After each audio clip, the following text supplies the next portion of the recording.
घेतले आहे. को ॲटो कॅट, को आरो कार. जर याचा उच्चार मी को ॲटो कॅट असा करत आहे तर याचा उच्चार मी को ॲरो कॅट न करता को आरो कार असा का केला? जर ए नंतर लगेच आर येत असेल तेव्हा त्याचा साऊंड आ असा होतो. म्हणून को आरो कार. एक्झाम्पल शो आर को शार्क. It's not share. पो आर को पार्क. It's not पॅर. मो आर चो March. It's not match. Thank you. बहुतांश वेळा आपल्याला प्रश्न पडतो की शब्दाच्या शेवटी आपल्याला ल असा साऊंड ऐकायला येतो.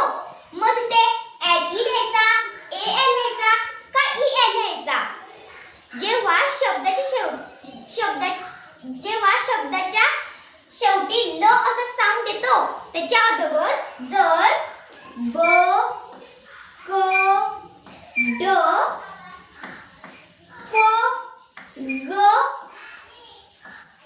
प ट झ यापैकी एक साऊंड ऐकायला येत असेल तेव्हा तिथे आपण एल ई वापरायचा. एक्झाम्पल केबल आणि अंकल. इथे आपल्याला एल ई च्या अगोदर ल या साऊंडच्या अगोदर ब ऐकायला आला म्हणून तिथे आपण एल ई लिहिला आणि इथं ल या साऊंडच्या अगोदर सी हा साऊंड ऐकायला आला म्हणून आपण तिथे एल ई लिहिला. आणि जेव्हा ल या साऊंडच्या अगोदर जर म न र यापैकी एक साऊंड ऐकायला येत असेल तेव्हा तिथे आपण ए एल वापरायचा. Example formal. इथे आपल्याला ए एल च्या अगोदर म हा साऊंड ऐकायला आला म्हणून आपण तिथे ए एल लिहिला.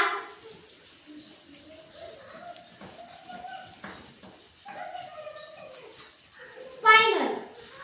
इथे आपल्याला ए एल च्या अगोदर आपल्याला एल हा साऊंड ऐकायला आला म्हणून आपण तिथे ए एल वापरला.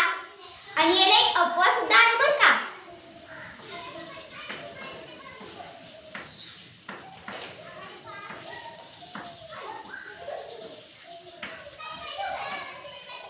कॅमल.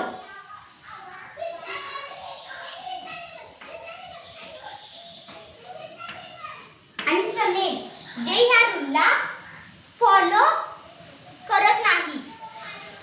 आणि जर ल या साऊंडच्या अगोदर आपल्याला जर